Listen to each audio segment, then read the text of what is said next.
YouTube says I'm live, and I believe them. But this stream isn't starting for 10 minutes, so take a break.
Yes, I think it is nearly the time I disclosed was the time of starting.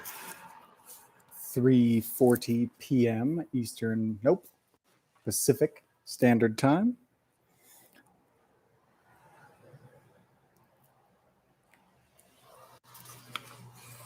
So these are some cyanotypes that we made last time.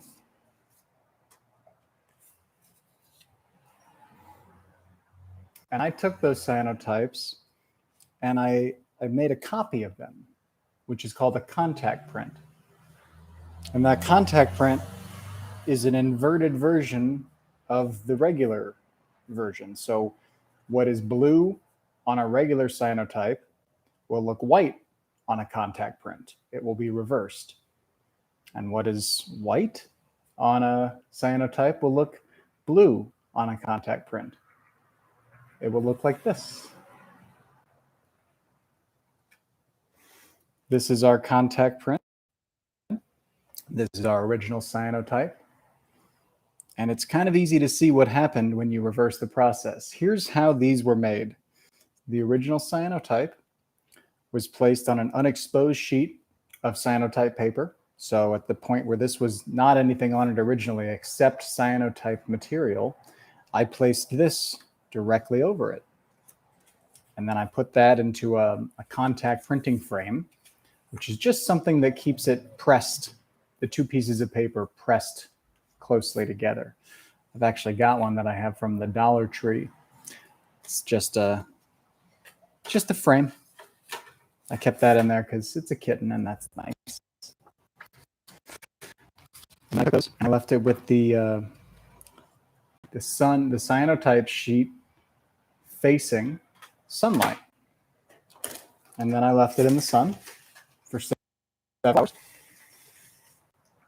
Just like this. And then once I finished the exposure, 2 hours later, took it out of the sun. And I took it out. And I took the original cyanotype and I said, thank you, cyanotype, go over here for now. And I took the newly exposed cyanotype and I developed it in water and I got this image. So that's a way you can reuse your cyanotypes and discover new media, new content within existing content. And it's the same for this. I took this cyanotype that we made using a block, and let's remake it right now, and a piece of paper. See how I'm aligning it back with where the shadow was. And then there was some sunlight for a little bit. So let's bring in the sun. That's pretty good. Microphone's all right. There we go.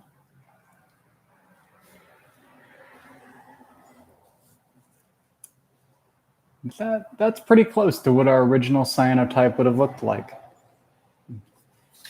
Boom.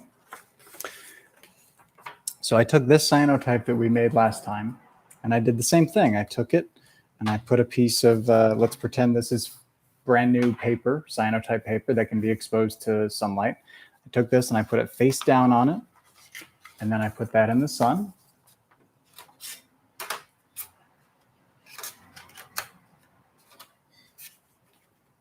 And then I left it there. And again, this is with that dark piece of paper facing onto the unexposed cyanotype sheet. And then after a few minutes, we take the sandwich out. I call it a sandwich. It's a couple pieces of paper stacked on top of each other. And we take the original cyanotype away, and we get this. There's our inverted version. And I especially like that these two kind of form this unique little diptych, which is a word that is difficult to spell, but it's basically a fancy way of saying one image with two separate framed images. A diptych. But really what this is a cyanotype and its inverted brother, its sibling. There we go. Let's see if we can look at these in sunlight. Let's see if we get, yeah, there we go. You can see, this is backlit. Here's the front. A decent amount of sunlight is transmitted through this paper. So that means if we put another piece behind it, cyanotype, it'll start to transmit light through the paper, through the back of the paper, and onto this new piece of paper, resulting in this. There's lots of fun ways to play with these once you've made them. There's only right choices in cyanotype, because none of them, if you're not thinking too hard, are predetermined, and every one of them is going to lead you to a different outcome. And today, we're going to make some more cyanotypes using the same 4x paper. I'm going to close this. I've got myself positioned near a window with some direct sunlight coming in, as you can see. And I'm on a moving cart, so I can actually move this environment if I choose to and reposition it, which is nice because that allows me to possibly set up a cyanotype, leave it untouched, and simply move the desk instead of moving the platform, which could jostle whatever's on the cyanotype. We've got a couple things to play with today for our cyanotypes. Well, let's assume you've never made a cyanotype before. There's plenty of people out there in the world who have never made a cyanotype before. Today, you get to cross yourself off that list.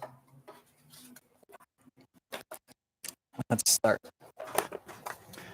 I've just put a piece of cyanotype paper down, face down.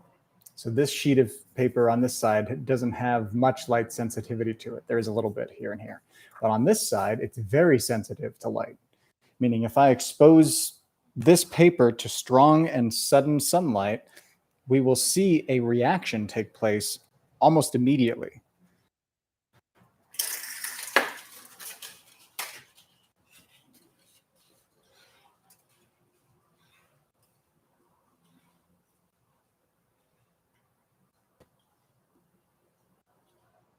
Almost immediately.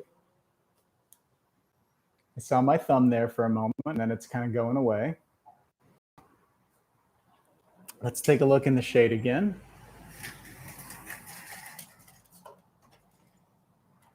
Okay.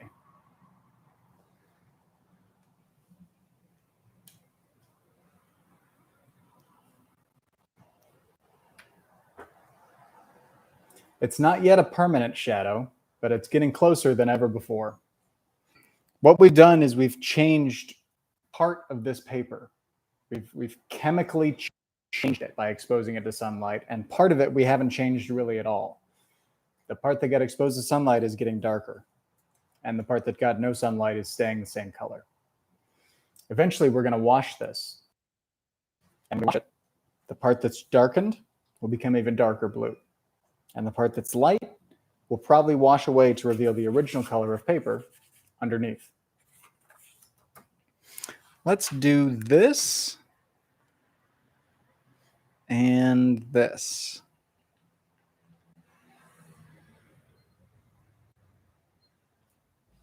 And let's reopen this. Let's just do this. We won't even reopen. We'll just turn the Venetian blinds a little bit. Thank you for being here. We've got no plan so far. You can see the part of the cyanotype right in there that was lighter is getting darker and is almost becoming the same color as their background. They're close to approaching the same color.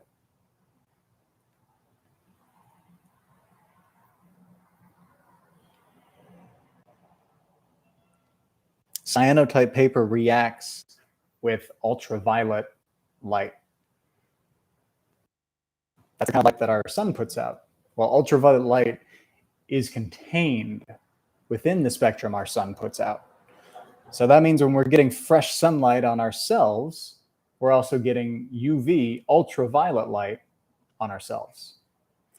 Humans cannot see ultraviolet light, so we usually can't even tell it's happening. On cloudy days, there's not quite as much ultraviolet light, or at the very least, for making cyanotypes, there's not as much useful ultraviolet light on a cloudy day.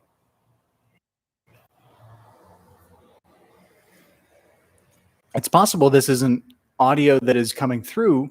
I won't know until this is a finished live stream review that I can actually watch. But I see the microphone indicator going up and down, and that tells me it's likely something is happening with the audio, and that's a good thing. Let's see what this is looking like. So I'm covering up just a little bit to see how its shadow is doing. Here's what that looks like. There we go. Now we've changed our cyanotype a little bit more. It looks like this section here that would be complete if I put that there. It looks like that's roughly the section that has been filled in by the sun. Let's keep covering up this section. And let's re-expose. You know what? Let's do this. Sound effects are optional, but they do increase the fun. I'm going to turn that. And let's get that lined up real nice like. Oh, I love it. Okay. What we got? I don't know yet. But it's looking good. And there's some stuff happening. I mean, I guess there's no point in narrating what can be watched.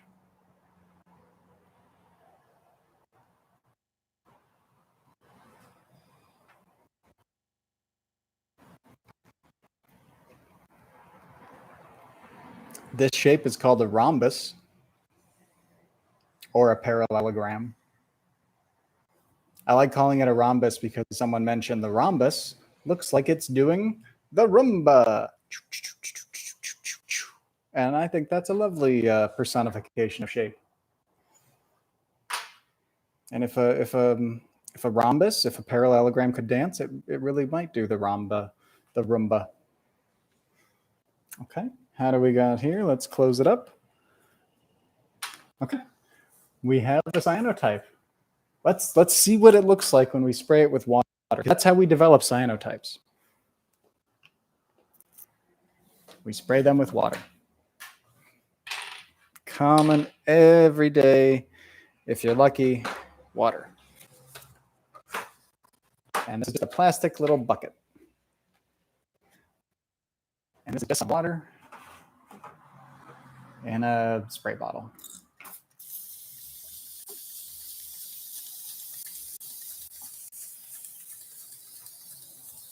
And this is just a lot of sun-assisted magic.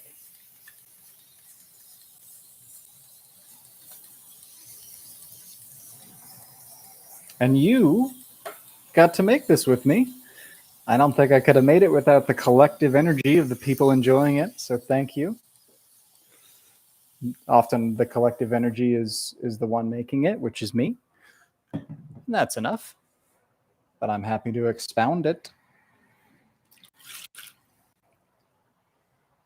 I like that. We can see a couple different shadows have been saved here.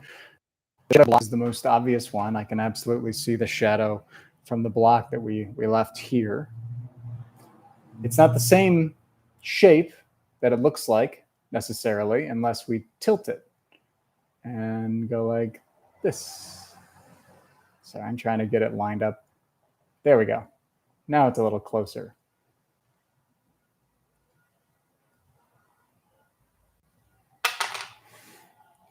This cyanotype will be developing just a little bit longer.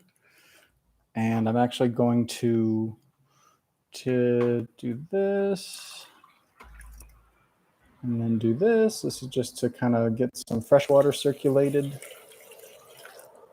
They don't take long to develop if you've given them enough sunlight. And by enough sunlight, that means letting the cyanotype expose until it turns, at least some part of it turns, a yellow coppery color. That will be your indicator of the chemistry has achieved its as much sunlight as it can take. And developing these with water is important. If they aren't fully developed, when you take them out and dry them, they can look done, but they aren't done until they leave no color in the water behind. That's how you know it's actually done. If there's still color coming out of the water, fresh water of a cyanotype, that means developer is continuing to come out of it. And if developer continues to come out, that means you can keep developing. All of this is to say, fully develop your cyanotypes so that they will withstand the test of time. Because these are some of the coolest archival quality images that we can make, I would say humans, because you don't really need a camera. These are light sensitive images that you can make using your own two hands or using your own brain and whatever, literally whatever objects you have at hand. So all good things are happening if you have some cyanotype paper and some sunlight. And this has been our first sunlight cyanotype of the day, and we made it for fun. And I think it's beautiful. Do I know what it is? No. I could tell you a million things it could be, and so could anyone else that looks at it. And I think that's another one of the best things about cyanotypes is that they don't have a literal interpretation most of the time. They're always an abstraction of some shape across time, who knows what. I'm going to leave that there for a moment, and I'm going to go get a screen. I'll be used for drawing these cyanotypes.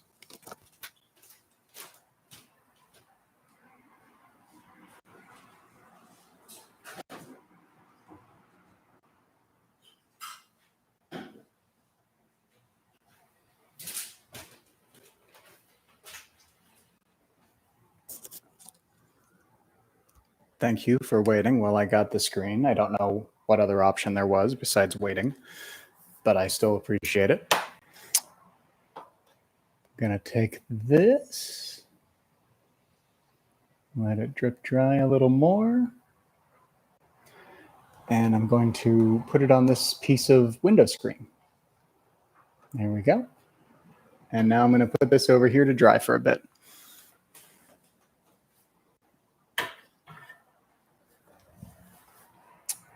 Let's remove our water. Be nice and safe.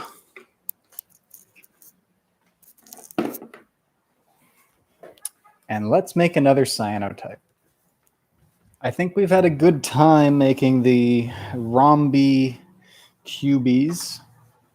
You know, the cubes made of the rhombus shape. I think it's time we upgrade to some straight angles, and we do some different things with them. These are Kaplan blocks. These are, I'm not sure exactly what their dimensions are. I'm going to guess they're 1/2 inch across by 6 inches wide by 1. Doesn't even matter. Let's put these on pieces of cyanotype paper and see what we can do. I've got some Ooh, hey, I got a nice little shaft of light there. Got some cyanotype paper here. 1 piece, 2 pieces. 2 pieces is a good amount. Yeah, look at the difference between these two cyanotype pieces of paper.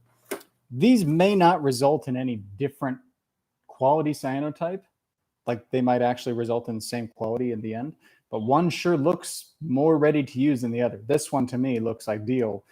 This one looks like something has happened to it, but I bet they're going to be both just fine. In fact, let's use these two instead of these two. All right.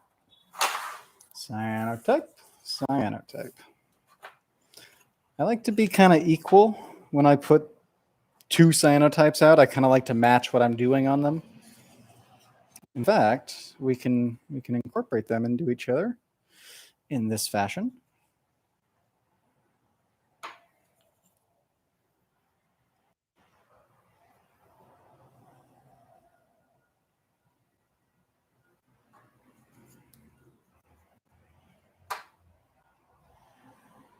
I like to create imaginary lines running through things. Like I like to imagine there's a center line of these two that's running through it that that I can't push this bar down further past or this bar down further past. Creating our worlds. And I don't know what to do with this. So let's put it there. Let's put it here. Oh, I'm glad we did this. Okay. And I'm glad we did this for a lot of reasons, and none of them may be apparent yet. That's okay. It takes a while to see through time, but Cyanotype will help you do it. All right. Let's open up and let some light in. Yay. You know what? I already see it's a pi. I see the pi symbol. 3.14597. I'm not going to get the rest. See, now this is the point where I start thinking, can I do something else to this cyanotype while there's still some options? And the answer is yes, I can. That and that. Oh, I already see an asymmetry created.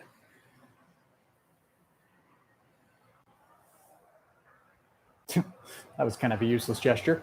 Boop. Yay. Doesn't look like much this way. That's nice though. I kind of like that one. Okay, let's see. It's been let's say it's been 1 minute, 60 seconds. Let's see what our shadows look like so far.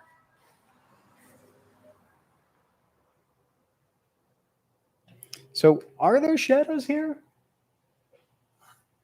Yes.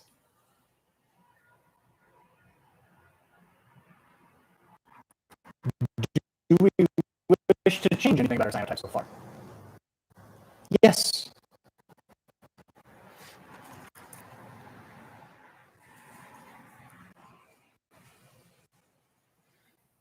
What are we changing?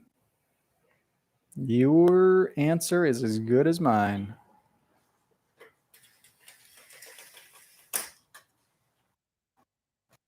For bonking the camera station.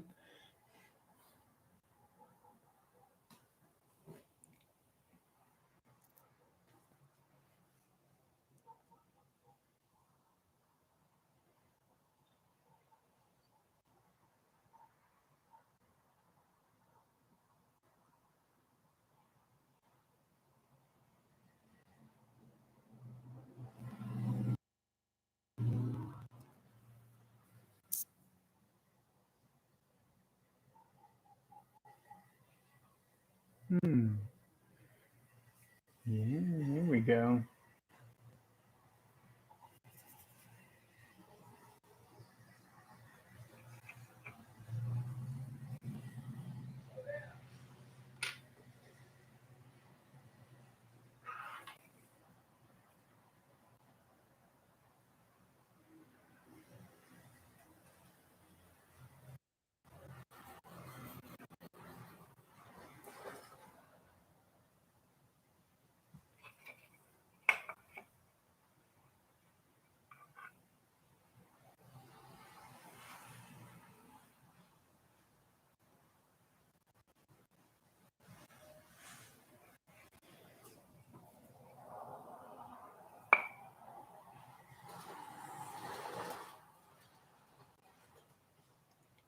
What I am doing right now is looking for a nicer place to place this mirror that will allow it to actually see what I'm doing while not being in the way. I did not achieve that goal in the limited time that was its ability. So let's switch tasks. In fact, maybe this will be the solution. Yeah, just tilting it a little bit. There's that nice bear case. Hi, bears. Okay. Hey, there I am. Where am I? I'm right there. Hi. Okay. Do we do anything with this? I think we do. And I don't think we need to change the light at all to do it. I think we can move it while it's in place. And when you change something without adjusting it much, you've adjusted it in situ. You've kept it in its place while you've adjusted it. I want to say that's a photographic term, but it could also be a portraiture term. I'm not certain. I'm making little gradations here by moving the stick at different intervals, the Kapla block. I'm going to create kind of a stair-stepping pattern on the finished cyanotype. And this particular little bit of shadow here is going to be getting the most sunlight of the entire exposure that I'm doing in this next 60 to 90 seconds. It's getting so much more sunlight than the final little gradation that I'm doing.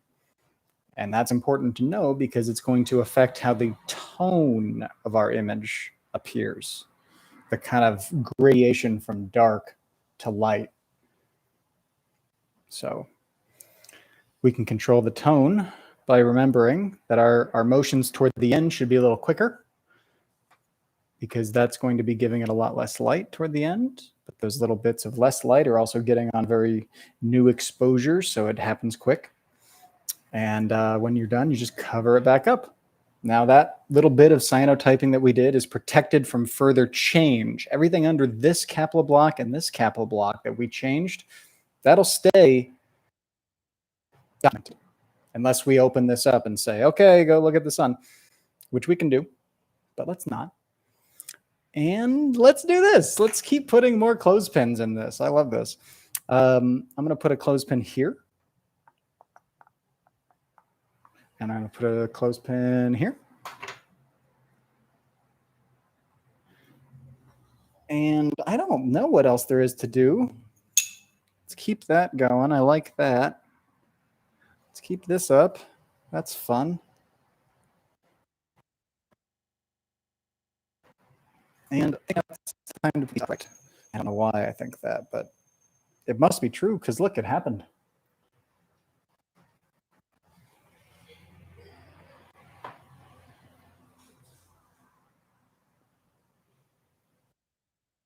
So, oh, this was a key component to our cyanotype. Let's do something with it. All of this shaded area here that this has been casted, this is kind of like a protected wildlife zone on this cyanotype. So this is all zone that has not yet gotten much sun exposure, and we can do whatever we want with it. So let us do something with it. There's no reason to do nothing. Here we go. Let's do this. Shoop. And then shoop. That's something. And let's do this. Boom. And boom.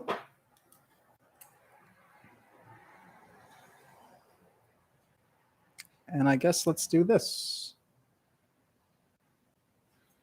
And this.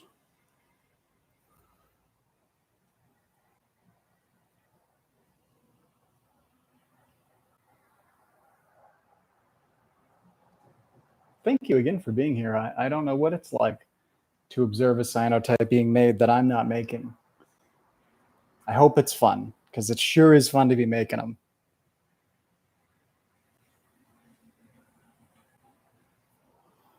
And I think this has had its time in the sun. It's funny, I never understood that expression until I started saying it today. Okay. Yeah, these are done. I like to sometimes blast a little bit of white out of them at the end too, just to make sure there's not going to be sections of this that are so underexposed that they take forever to clear. Sometimes if there's no exposure, it'll just be developing forever and ever, and it will be sad because the development process doesn't discriminate between the dark parts of your image and the light parts of your image. So the longer you develop it, the more stuff is just going to leave, which means if I really wanted to clear the yellow that was never developed, it would take a long time to wash all of it out. And in the process, I'd be washing out the dark that I wanted to keep. What is a photograph without contrast? I do not know. I guess it would be a paint swatch.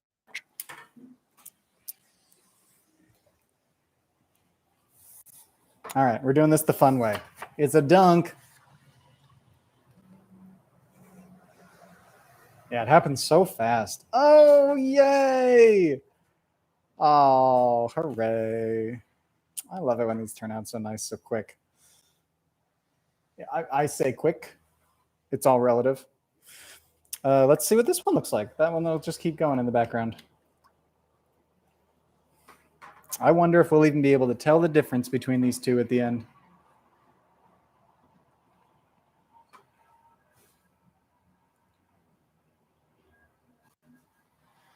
And you can reach in and adjust them. This stuff is okay.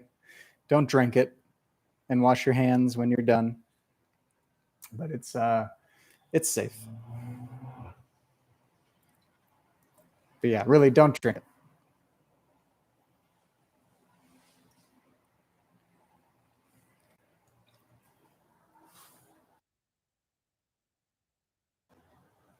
So all this yellow, I don't know if it's coming through as yellow on your end.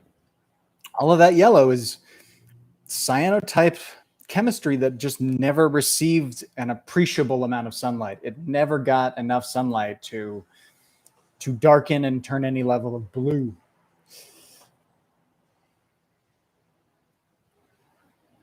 Now this, we might need 24 hours before we see this fully clear, but this purple, I've noticed it goes away if you wash the cyanotype thoroughly when you see that on there. I'm not sure what it is. I don't have enough skill in that regard to name it, but I think it will look eventually pretty white like this one.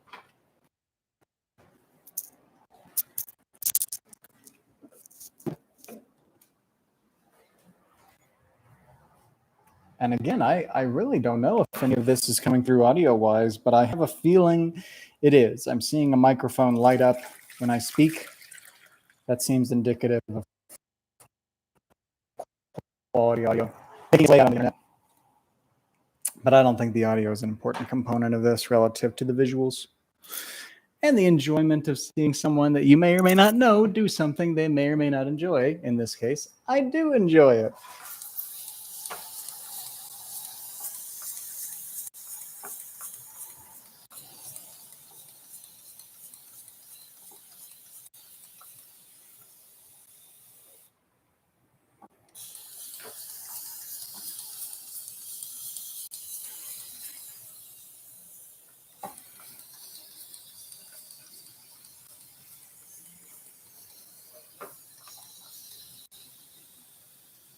All right. Let's let those have a little bit more washing time, and I'll even give them some of their old fancy water back. Here we go, kids. Enjoy.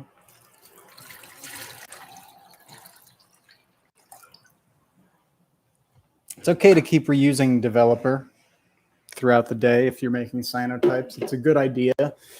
Otherwise, you're going to waste a lot of water for no real reason. This water can keep developing cyanotypes, and then you can keep using a nice clean bath of water to give them a final rinse. I'll leave those for a minute while I go refill some more water.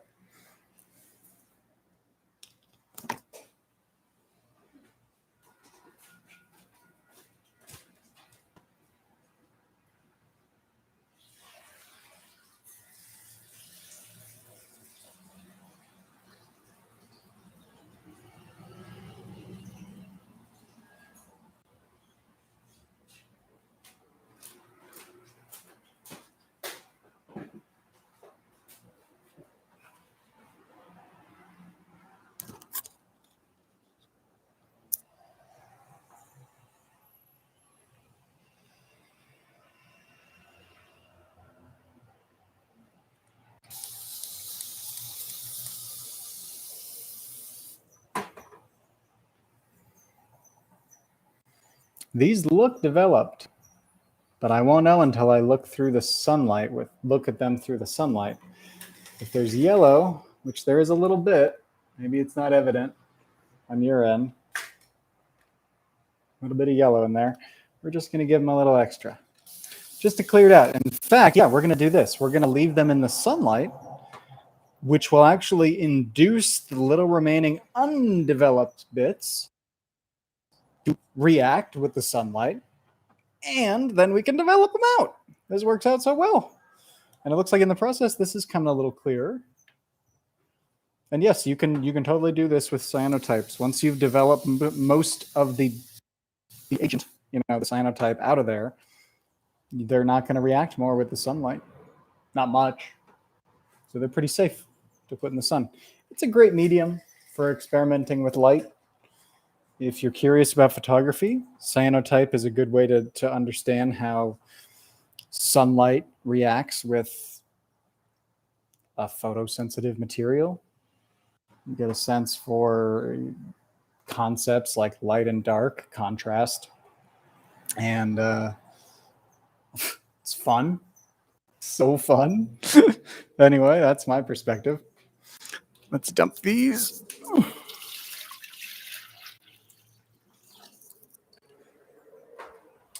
Yeah, cyanotastic. All right. Oh, we got a little bug friend. Okay. Here we go.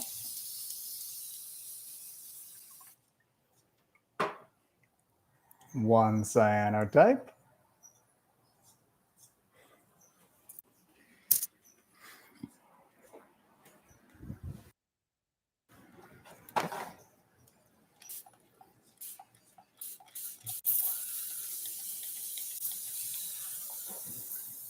And we got our other one.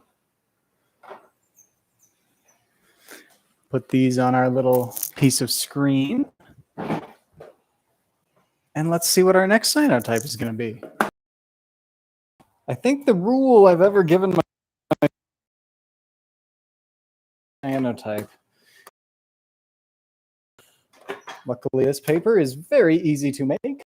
And I think we are being relatively economical with our water usage. So we haven't ourselves to freely create. I start with these squares every time because I'm such a sucker for controllable cubism.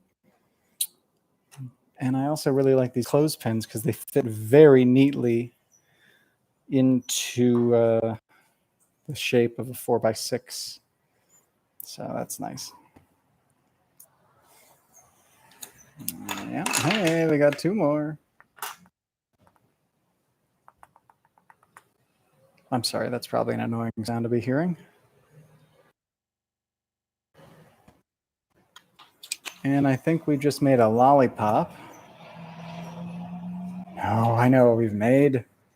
We've made intersecting planes. Oh, we totally did this great. Oh, I'm so glad we're here for this. I don't know what it's going to be, but I already like what's happening. Let's scoot that over. I think I just got it a little wet. That's fine.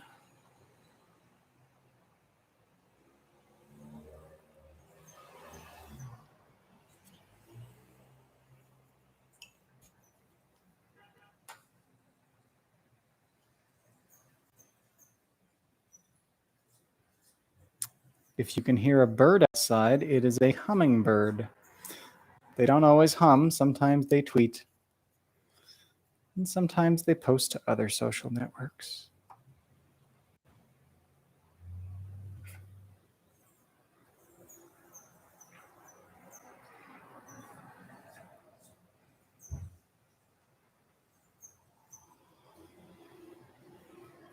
All right. Well, here's our cyanotype that we gave no thought to at all, except for all the thought we gave it.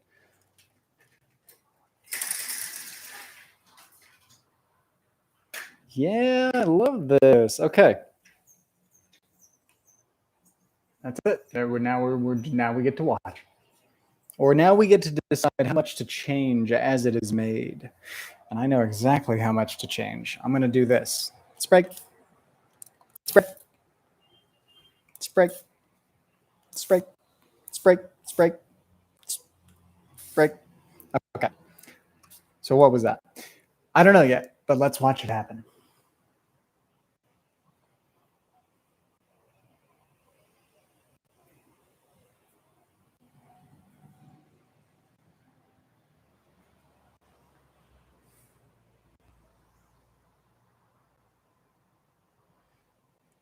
Sometimes as these cyanotypes are developing like this, I wish that they could be arrested and saved the way they are. But what is yellow does not stay yellow generally in a cyanotype. If you see yellow on a cyanotype, you can expect it will probably go white in the finished cyanotype.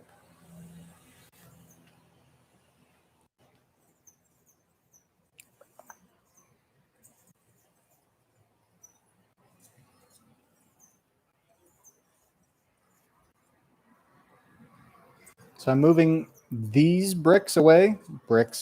I'm moving this section, all of that away. And then I'll move these ones away at a different time. And then I'll move this one away, maybe never. Or maybe this one will be the one we keep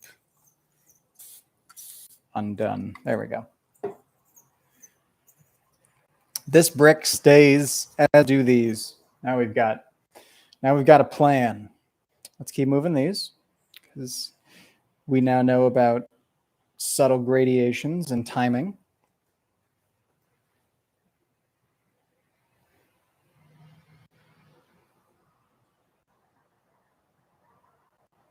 I really like doing these stair stepping where you just kind of keep moving it a little bit, because when you move it and you reveal the new section, you think, oh, that's what unexposed cyanotype looks like, and you watch it and you don't always know that unexposed cyanotype quickly becomes exposed cyanotype right in front of your eyes. Or rather, it's easy to lose connection to that fact. Everything's relative.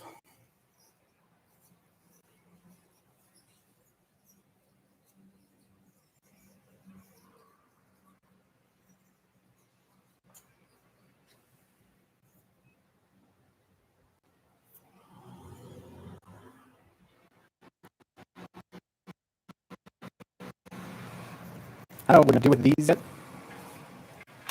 So let's just put these back for now. We'll figure out how to do something fun with them after we expose this little section.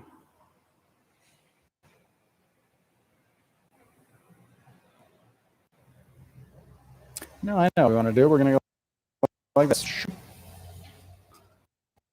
Shoot. We're going to go, we'll leave that one. No, we'll go like this for that one.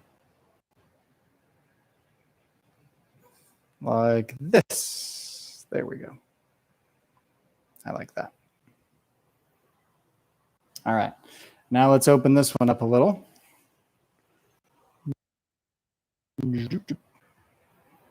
New, not a problem, but new interesting thing. I can't move this that way without bumping into this cyanotype. So I think we've had our trajectory dictated. I can move this one this way, and I can move this one this way.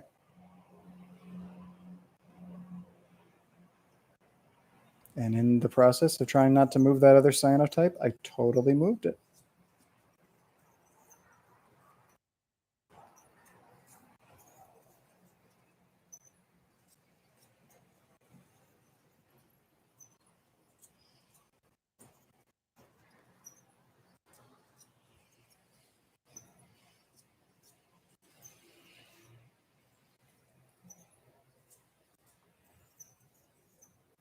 Actually, I like what's happening now. This is cool.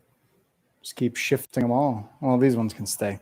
We'll give that its closure, and this too would have been right there, and it would have been right there. And this can come up as well. And that can keep going.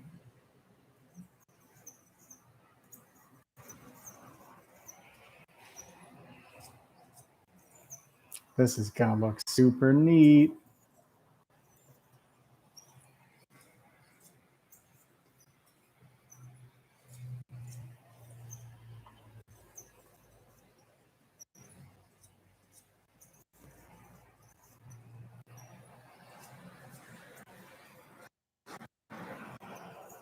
That's right. These are supposed to not really move. Whoops. It's hard. Conventions are easy to forget. Okay. Let's cover this back up. And this, and this, and this. Okay. Oh, that's nice. I like that. All right. Let's pay attention to our clothespin cyanotype, because they've been waiting so patiently. Can we do anything to it? I guess we can. Yeah, let's do this.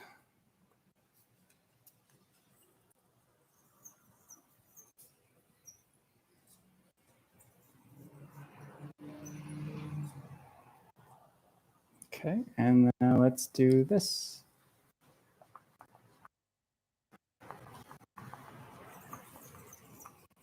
I'm sorry, I keep forgetting I have a microphone tied right over me. Sorry.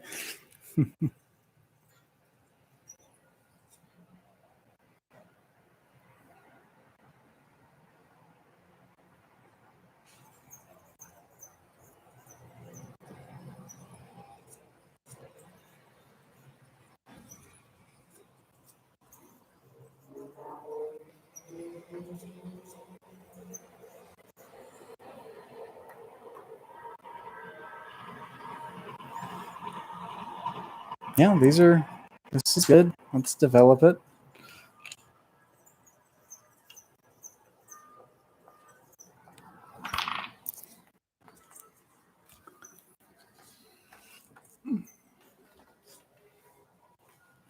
Develop it in the sun. Yeah, let's be bold. But let's be reasonable bold so we can see our results.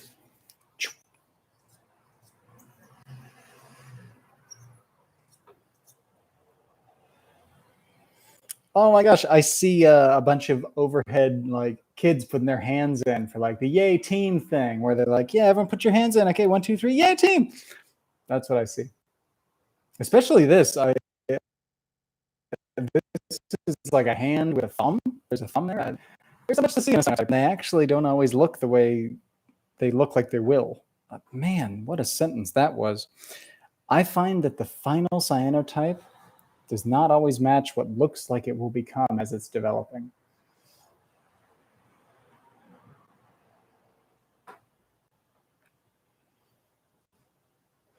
All right, let's close this up.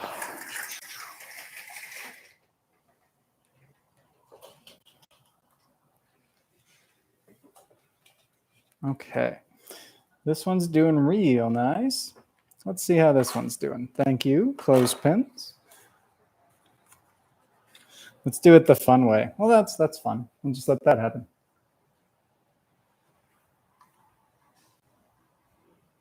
And I'm going to do this.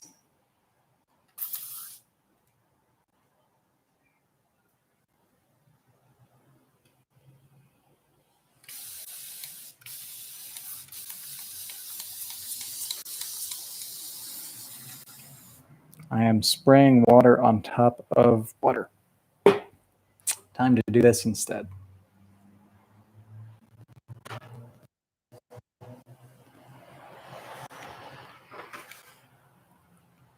I like cyanotypes because it's all the fun of watching paint dry, but you don't actually have to use paint.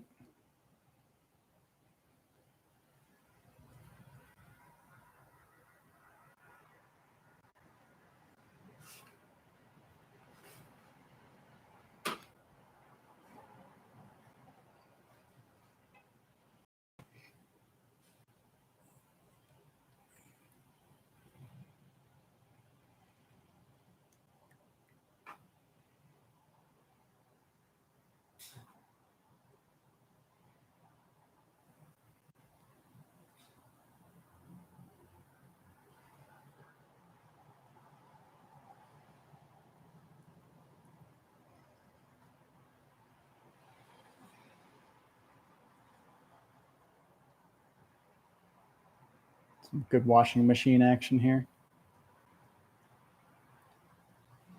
Left clothespin always tumbles the same.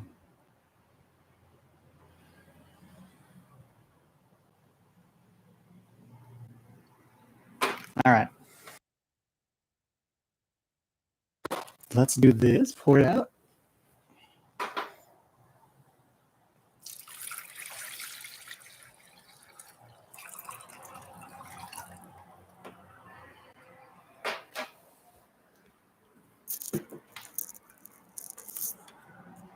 Here's a little fresh.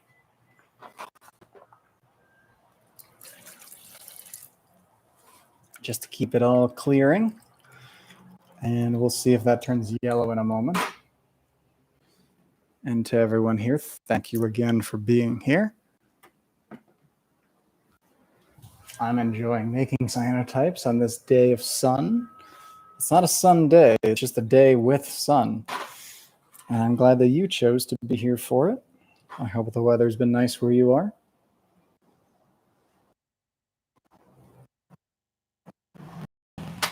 Let us bring in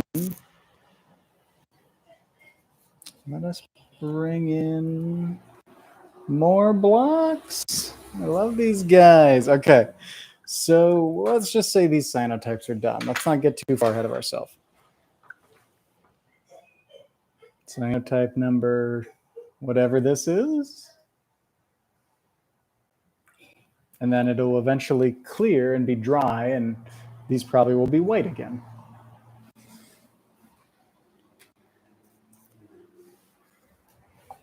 And how about this one? I love the Yay team. Looking good.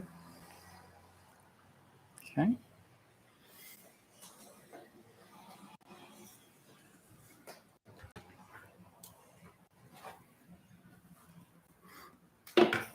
I think we can make a contact print. I think that's a great choice for this moment in time. Contact printing, for those of you who may not have been here at the beginning of the live stream, is when you take a dark cyanotype and you put it on top of a piece of unexposed cyanotype paper. So it's just dark cyanotype on top of unexposed cyanotype paper. And then you leave it out for 5-10 minutes, whatever. And when you're done, you remove it, and it's made a negative version of itself on the new unexposed cyanotype sheet, which then, once developed, looks like this. So see how this was just like that? It's almost like I peeled it apart. Anyway, we're going to do that. Not with these, because this has been done. This is the original cyanotype we made at the beginning of this. Let's take this. Let's take a piece of cyanotype paper. I like this one with the borders on it. I like border pages better because they tell you, here's what color white is. That's a useful thing on a cyanotype because without white, you have no sense of relative brightness and darkness. So I like that these give me a built-in white reference point. And I'm going to put this cyanotype right on top of it. This is really this basic. And then I'm going to put it in here, which is just a little magnetic whatever sheet of paper, sheet of plastic that's been folded over on itself. And now we've got, there we go. Now we leave this in the sun, which will be here, I believe. Let's see. There's sun where I'm opening. Yes, there is. All right, let's do this. Yeah, now we got the freedom of light. Okay, that's looking real nice. Yeah, this, but it's not getting sunlight very effectively. So let us prop it up. We want to point it right at the sun.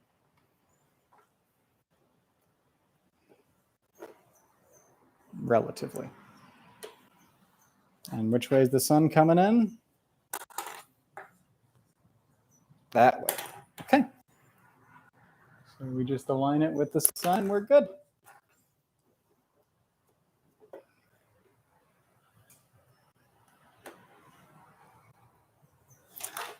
Now we got a couple more cyanotypes that we can make.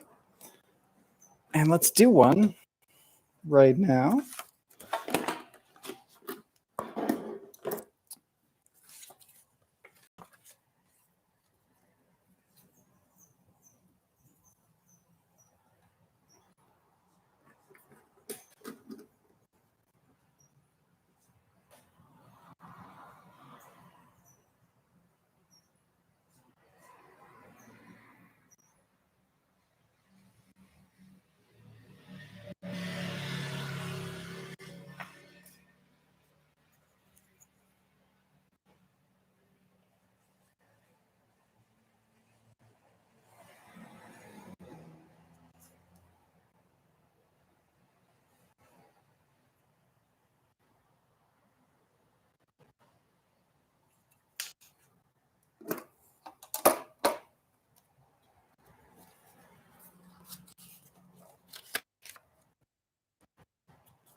this can move here and get just as good a sunlight while still letting me play.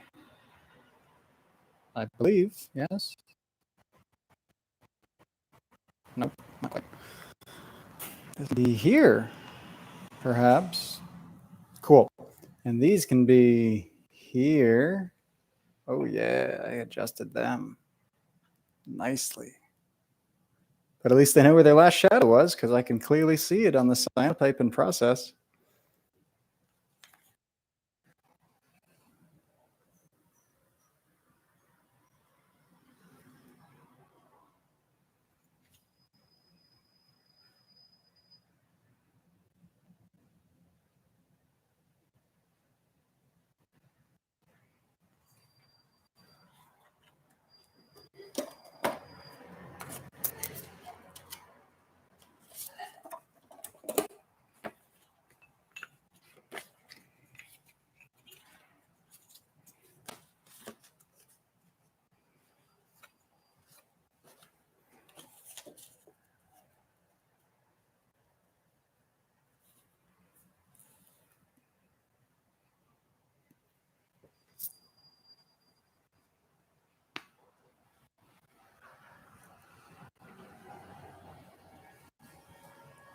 All right, how are these looking is the question I ask myself, and only the shades being drawn can give me the answer.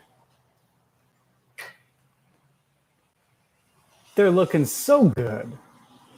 Let's take all the unnecessary bits away now.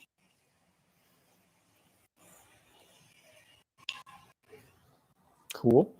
Let's rotate these guys 180 degrees ish and adjust them that way.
I like to say cyanotypes are shadows that have been stretched over time.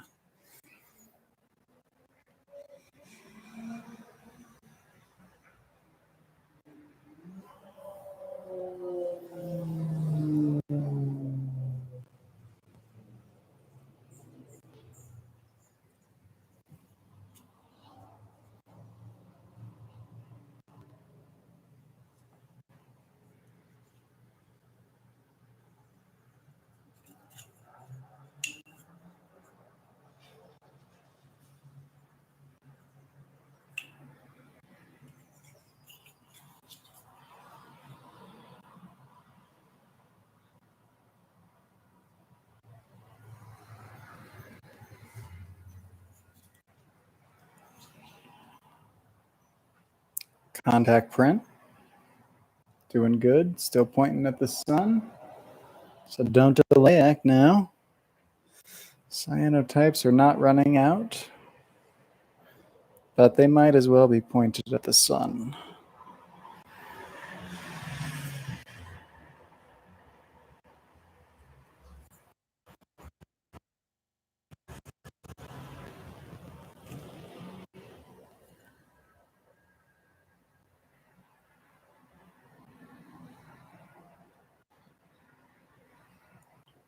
What are we doing with this cyanotype?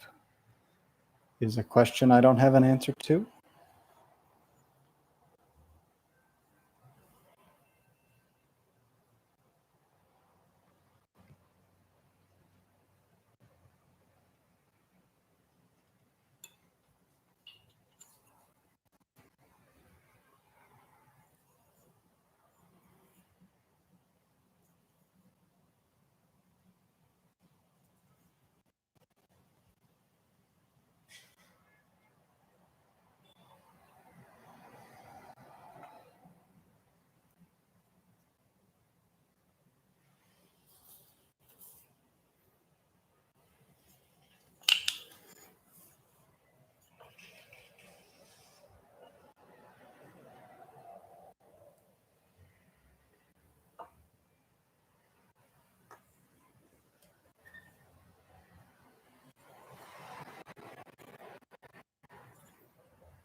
I think these blocks, these are called Kaplan blocks. They're ideal for cyanotyping because they can be so many shapes. They can be a very narrow and thin line if you orient it with the sunlight. They can be a fatter rectangle.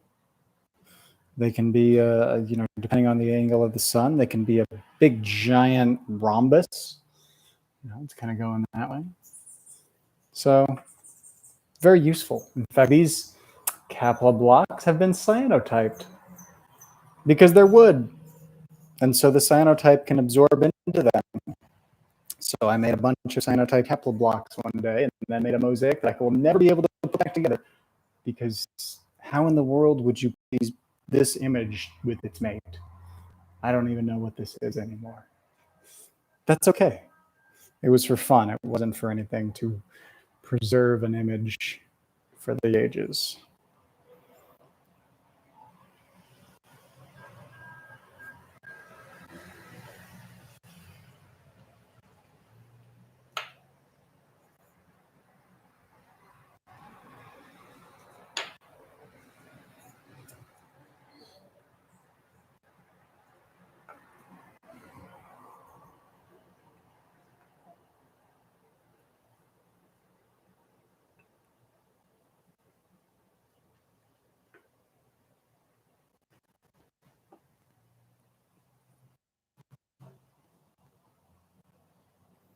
You can go.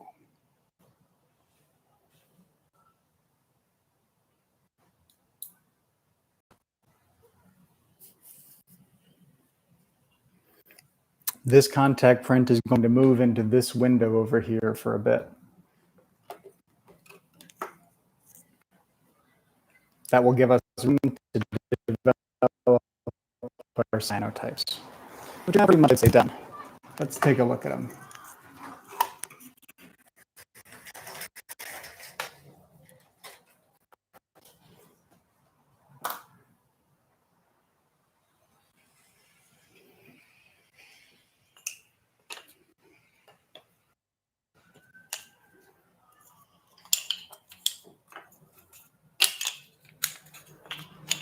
Much like you, I don't really know what to expect with any of these, or maybe you know what to expect.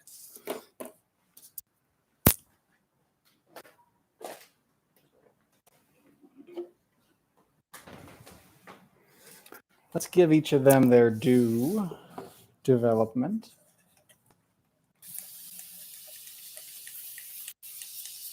Wow. See, this is where cyanotype becomes automatic art.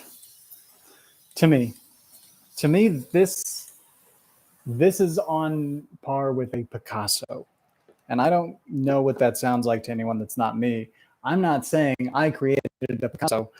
I'm saying I don't see a big difference between this and that. Not every time, obviously, but there's so many images that come out of cyanotype shapes that just look, they look like many different styles of art that are pre-existing. And I don't know, it just seems like it's so much work to try to get that effect with paint and a pencil and your brain when the sun is doing it all for you. If you have the medium to preservify it. And if there are children watching, preservify is a word I made up. But say it anyway. Just don't look for it in the dictionary. It's when you want to keep something, you know, really nice. And you always want to do that. You're going to preservify it. It's an infinitive verb. You get to keep doing the preserving. Preservify. And I'm not even sure if an infinitive verb is a thing either.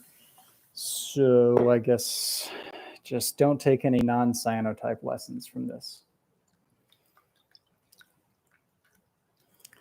I like this. You know, the clothespins kind of remind me of flying toasters, which is a screensaver in the 90s and the 80s. Screensavers were things that would pop up on your computer screen in the 90s and the 80s so that there wouldn't be a single image on your screen for hours at a time, which would leave a burned in image on your screen even if you turned it off. So screensavers popped up after a few minutes so that you could kind of clear the screen of any static images and prevent that burn-in problem. And these clothespins, although inanimate, are traveling in a direction to me, and they remind me of the way the toasters are traveling on the flying toaster screensaver. Now you've got that complete anecdote, and I hope you're richer for it.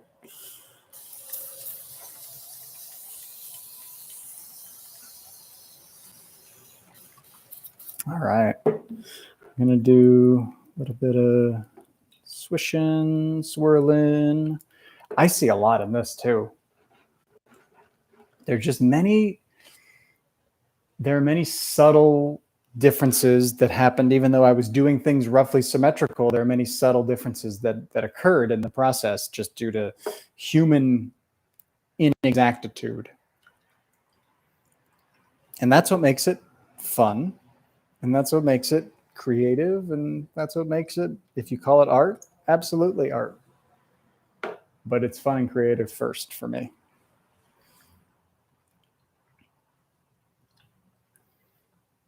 And it's really nice when you make cyanotypes, if you're just starting out, this is a good size, 4x6. You can do any size cyanotype you want. You're limited only by the access you have to paper and the brush that you can put on the paper. Like you can brush a 5-foot by 10-foot cyanotype sheet of paper easily if you have a 5-foot by 10-foot sheet of paper and enough chemistry to brush on it. That's how easy it is. But even though it is easy to make big cyanotypes, I recommend starting with these small ones, 4x6, 3x5, because it'll keep your materials usage down.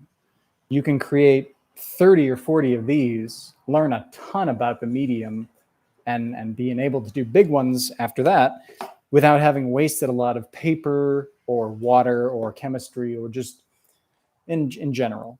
I think if you're going to do a creative endeavor, the first thing is important, and that's starting. So however you can start is the best way to do it. I'm advocating starting small. It'll keep things moving at a good pace. And dump this water out.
There's still some yellow in this, which means the developer is still coming out of the paper.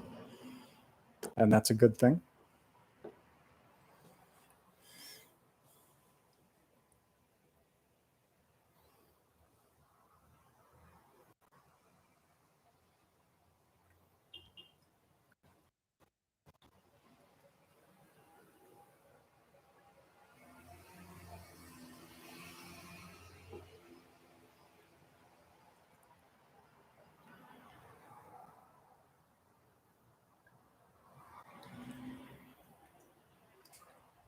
We'll leave that.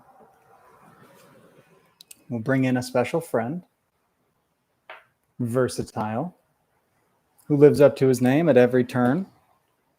He's been in many cyanotypes. He always delivers the goods. He always stays exactly in place for the duration. He's great. He's versatile. We're gonna put a piece of paper down. Versatile, what are you up to, buddy? I think we're gonna have you kind of on an African savanna. You're gonna be grazing. Let's have you here. But you're tall. Let's have you here. You're a big tall guy. Let's put you right here. And now here's the next thing. This is my favorite thing. Of the many favorite things I have for Cyanotype, this is one of them. This is cinnamon, and I'm just going to kind of dust Versatile with, where do I want? Wherever I put cinnamon is going to turn white.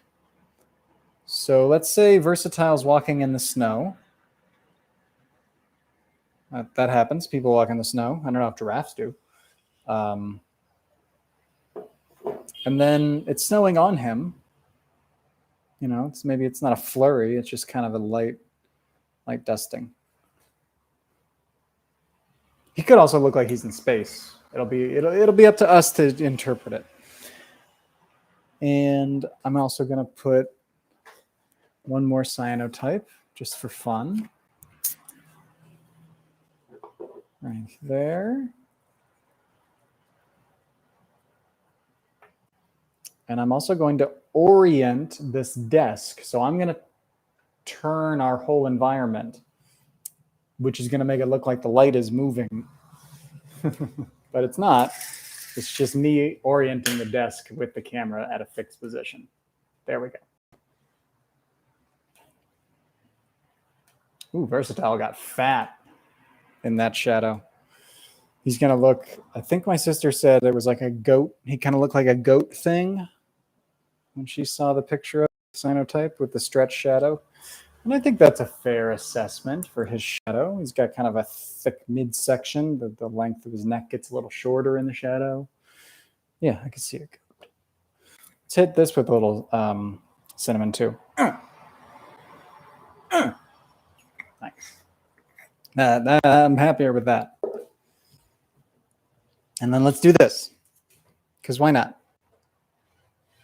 We got all these different directions in which to go. Let's do that and have it go a direction.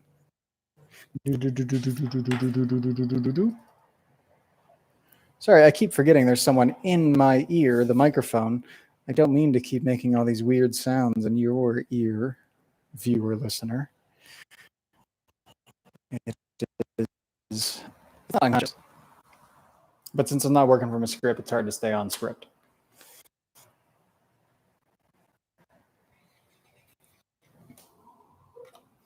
Let's look at our contact print that was in the window.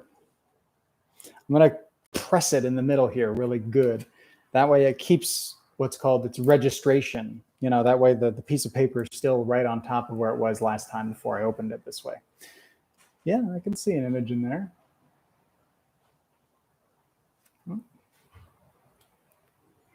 Keep it going. Keep it going. Full stream.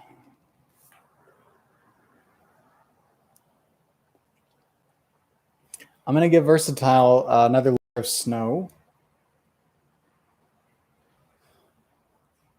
Now, here's the thing. Snow would be falling. This won't look like it's falling. It won't have any implied momentum, the little bits of white that we're leaving. So it will probably look more like stars. If I wanted this to appear as though snow was falling, I think I would have to go at a certain angle. And that's more violent than I wish to be with this wonderful cinnamon. Oh, these are nearly done. And you can see it's fine to leave them developing in the water, in the sunlight for a little bit. Toward the end. Don't do it at the beginning if you value the cyanotype. But toward the end, it's fine.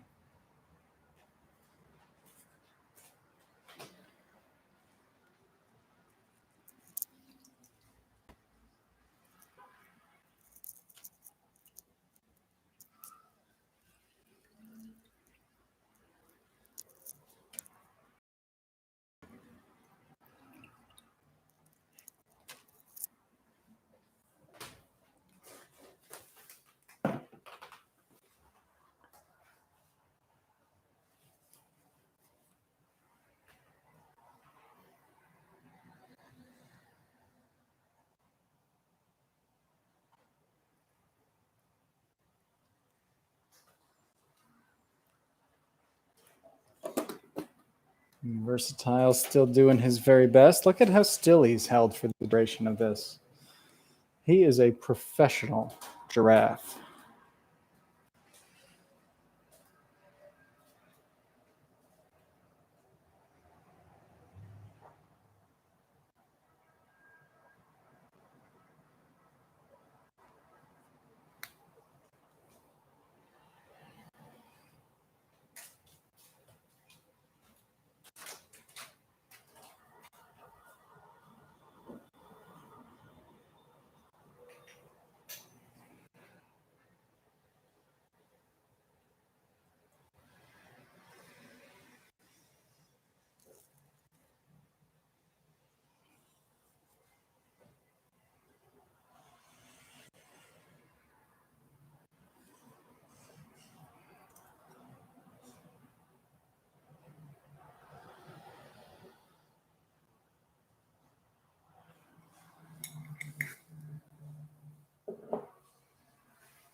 If you're just joining us, I've thrown a bunch of cinnamon on a piece of paper with stuff on it. But that's okay, because I'm doing it so that we can save the shadow of the stuff.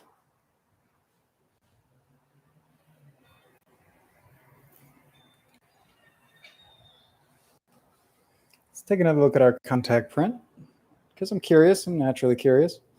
How's it coming along? It's, you know what? It's fine. It's not ideal. It's kind of slow going. I'll show you.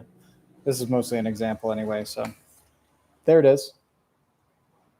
It's not bad, but it's not very contrasty. We'd need to leave it in the sun for a few hours, but that's okay. I'll leave it back in the sun for a few minutes, and we'll see if anything results.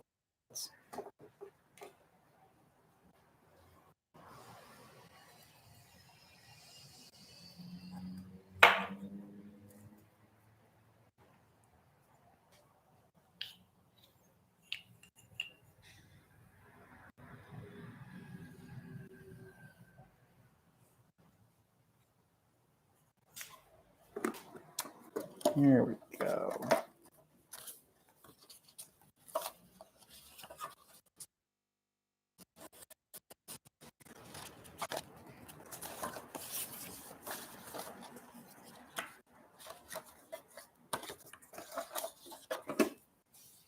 Here we go. We got a new piece of paper.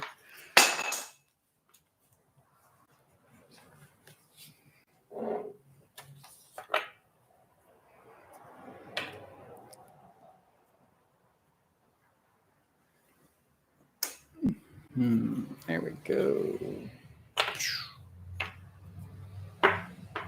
So here's a piece of paper that I brushed, just brush stroke, half brush stroke, quarter brush stroke, for no reason other than that was what it felt like when I had that piece of paper under the brush.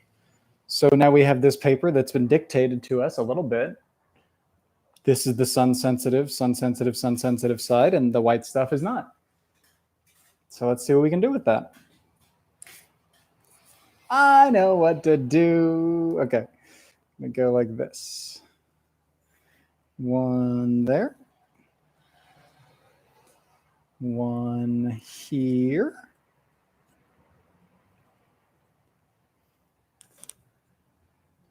And one here.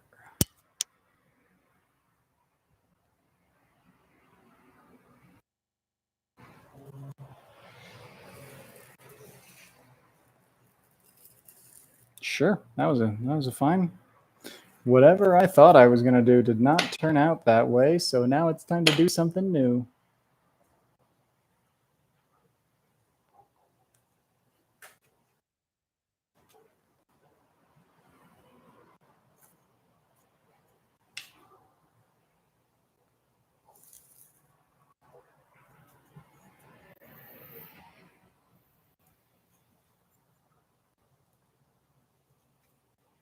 More snow on versatile. Okay, well, there's really no sunlight hitting this paper now, so let's do this. That should be interesting.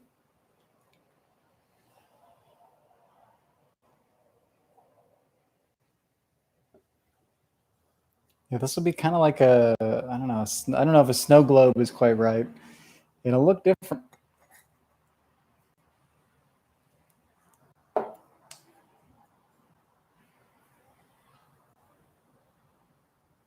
Okay, here's what I'm going to do.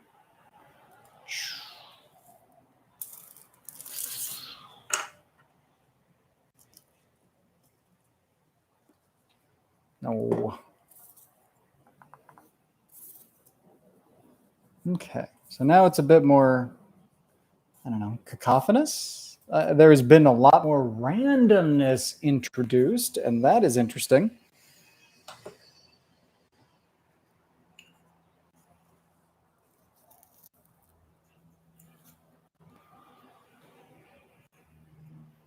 Yeah. Whoops. Okay.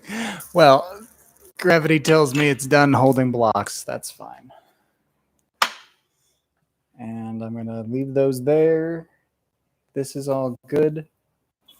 Let's give it an exposure from every conceivable angle, besides the bottom one underneath. Versatile. Okay.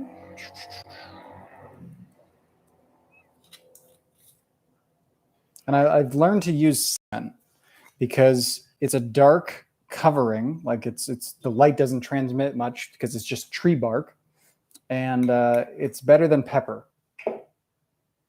I learned that pepper is not ideal for this, because really, if you're dealing with a lot of pepper on your paper, eventually you're going to move it to something else, and it might get in your nose, and that's not fun.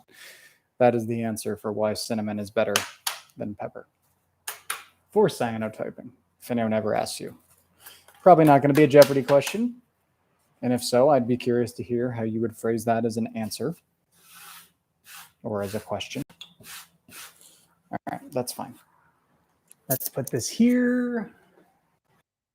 Let's develop.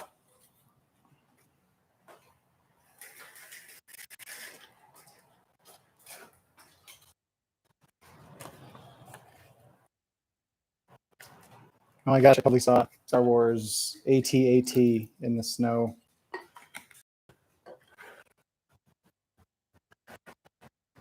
He looks like he's falling over. He's like, oh, I'm gonna go that way. He looks so tired. He's climbing a hill. He looks like a pony. I mean, I'm just gonna keep saying what I think. I see a pony climbing a hill in the snow. Like a real nice pony. One that's, I don't know. Why do we have ponies? What do ponies do? A nice pony.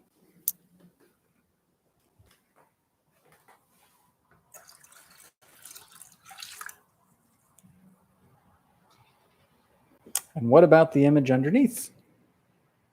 It also had some cinnamon.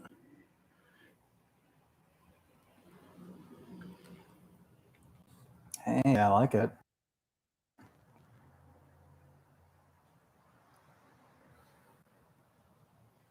All right, let's check out our contact print now.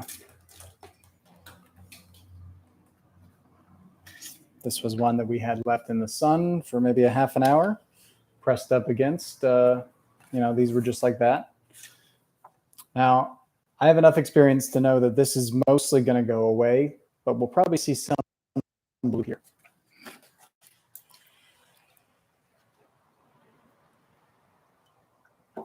And the reason it's going away really quickly is because we didn't give it enough time. If I'd left it in the window for 2 or 3 more hours, it would look very good. It would be an inverse version of this, but we didn't give it that much time. Because really, I just wanted to demonstrate the concept. So much of these live stream cyanotypes are about me unloading the things I've learned so that they don't stay inside me, serving only one person, because that just feels selfish. And cyanotypes are fun for all, as long as you have hands and eyes. And I guess you don't even need hands. Probably need eyes. Unless there's like a really thick cyanotype out there, you could actually feel the relief as you move your hand across. In which case, I'd do too. More cyanotypes for more people.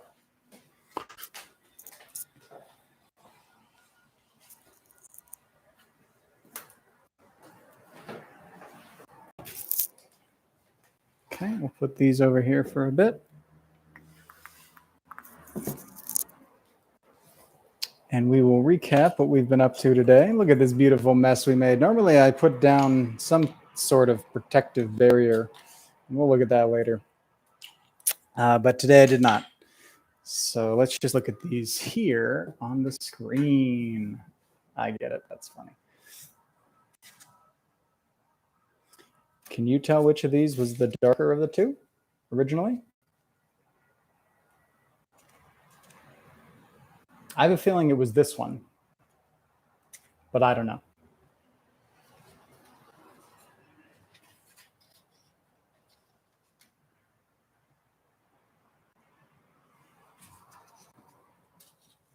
Most of these cyanotypes that we made could benefit from another hour or so exposure, just to really deepen the blues.